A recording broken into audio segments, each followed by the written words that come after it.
आतापर्यंत आपण खूप स्मोकिंगचे प्रकार शिकलो. आता थोडं वेगळ्या पद्धतीने आपण गोळ्यांचा आणि चेक्सचा कसा वापर करू शकतो हे एक थोडक्यात बघणार आहोत. तर याच्यामध्ये आपण गोळ्यांच्या कापडात 4 गोळ्या एकत्र करून त्याचं एक फूल होतं, हे डिझाईन आपण शिकणार आहोत.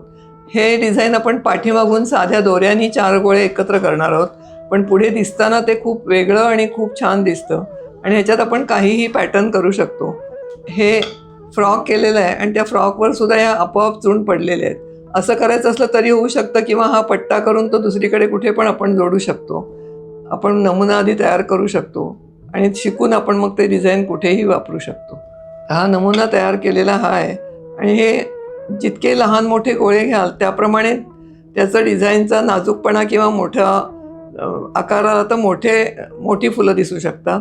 लहान गोळे घेतले तर लहान नाजूक नाजूक फुलं दिसू शकतात. तर अगदी छोटे फ्रॉक करायचे असले तर छोटे गोळे घेतल्याने छान दिसतं. जरा मोठे गाऊन वगैरे करायचे असले तर मोठे गाऊन घेतले तर ते छान दिसतं. हे गोळ्याचं कापड आहे. ते ह्या गोळ्याच्या कापडावर आपल्याला कसं करायचं ते करण्यासाठी आपल्याला पाठीमागे चौकोन आखून घ्यावे लागतात. आता हे बघितलं तुम्ही तर हे 4 गोळे आपण एकत्र केलेले आहेत. ह्या गोळ्याच्या समोरचा हा गोळा आहे, हे 4 गोळे एकत्र केलेले आहेत. ह्या गोळ्याच्या समोरचा हा गोळा आहे, हे 4 गोळे आपण एकत्र केले आहेत.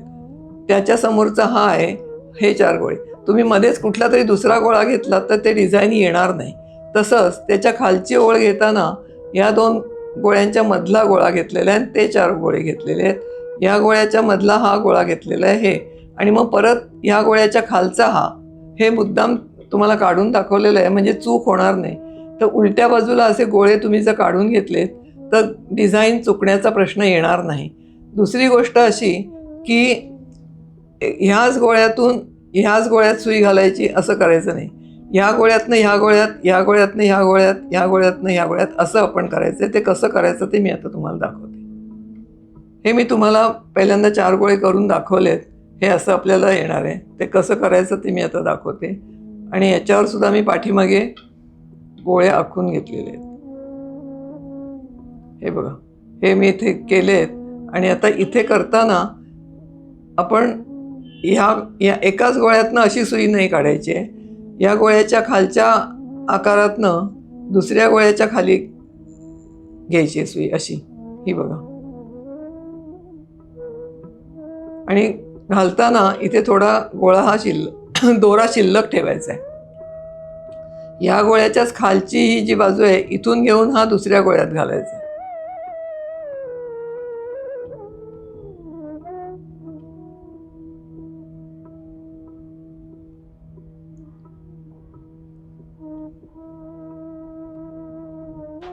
इथून ह्या गोळ्यात घालायचं आहे. ओळीने आपण गोल फिरत जायचं आहे, पण एका गोळ्यातनं दुसऱ्या गोळ्यात घालायचं हे लक्षात ठेवायचं. आणि ह्या तिसऱ्या गोळ्यातनं आता परत पहिल्या गोळ्याकडे यायचं. आणि इथे आपण हा दोरा ठेवलेला आहे.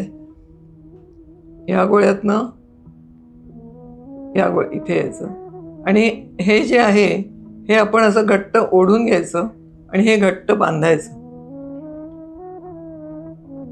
हा साधा रिळाचा घट्ट दोरा घेतलेला आहे आणि ही गाठ आपल्याला अगदी घट्ट बांधता आली पाहिजे. ही गाठ जर सैल बांधली गेली तर ते गोळ्यांचा आकार बरोबर येत नाही आणि आकृती दिसत नाही. हे बघा, हे घट्ट हे करून घेतलं.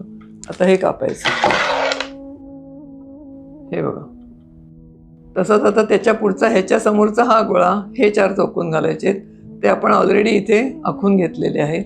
प्रत्येक वेळी इथे गाठ मारून घ्यायची, कारण गाठ मारली नाही तर तो दोरा सुटून जाण्याची शक्यता असते.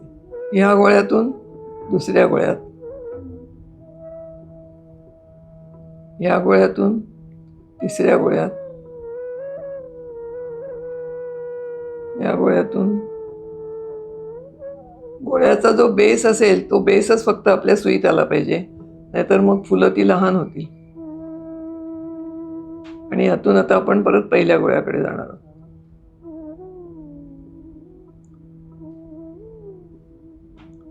आणि आपण ही गाठ मारायची.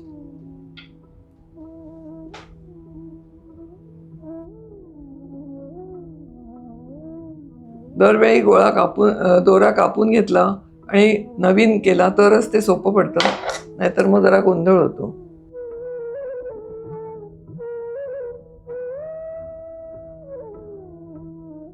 हे बघा. आता ह्या 2 गोळ्यांच्या खालचा हा गोळा, हे 4 गोळे एकत्र केले की ह्या 2 गोळ्याच्या मध्ये फूल येणार आहे.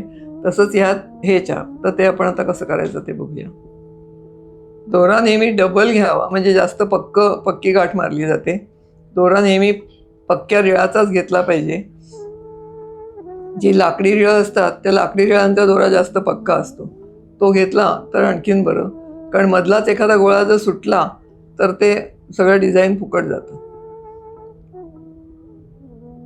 आणि गोळ्याचा तळचा भाग घ्यायचा हे लक्षात ठेवायचं. फक्त तळाकडे उचलायचा थोडासा. आणि दोरा जास्त फुकट जाऊ नये असं वाटत असलं तर प्रत्येक ठिकाणी किती दोरा उरवायचा, किती काय, हे आपल्याला अंदाज येत जातो. आणि त्याप्रमाणे, आणि हा रेशीम नसल्यामुळे इतका काही फरक पडत नाही.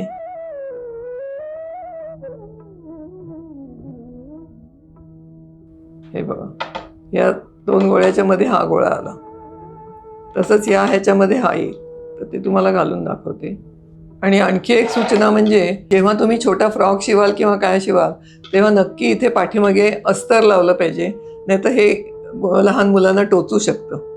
पण नंतर झालेला परिणाम हा इतका सुंदर दिसतो की खाली अस्तर घालून जर प्रश्न सुटत असले तर हे करायला काहीच हरकत नाही. आणि हे करायला एकदम सोपं आहे. आणि कसं केलं असेल असा प्रश्न पडतो, इतकं ते छान दिसतं. तर आता आपण दुसऱ्या ह्याला तयार करूया. तर आता ह्याच्या पुढचं हे आहे.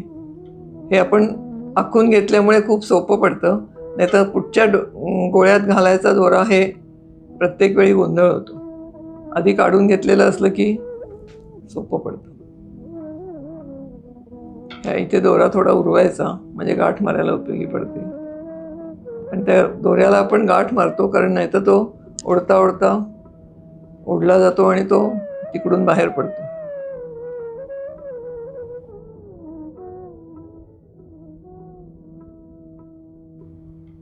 गाठ एकदम घट्ट मारली गेली पाहिजे. गाठ सुटली तर मग त्यातली सगळी मजा जाते.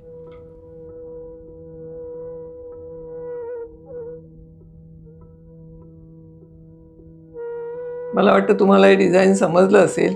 आणि खाली हे असे 4 गोळे एकत्र आखून घेतलेले असल्यामुळे चौकोनी हा, की तुम्हाला ते सोपं पडेल आणि चुकणार नाही.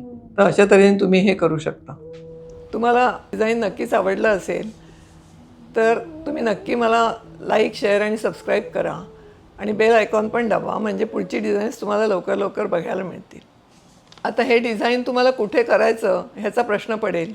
आणि कुठे जागा सोडायची, किती करायचं हे कळण्यासाठी मी स्मॉकिंगवर एक सबंध पुस्तक लिहिलं आहे. आणि ते डू इट युअर सेल्फसारखं आहे. आणि त्यामुळे ती डिझाईन्स बघून तुम्ही हवे तेवढे कपडे शिवू शकाल आणि आपला आनंद मिळवू शकाल. तर आपण लवकरच भेटू पुढच्या डिझाईनसाठी.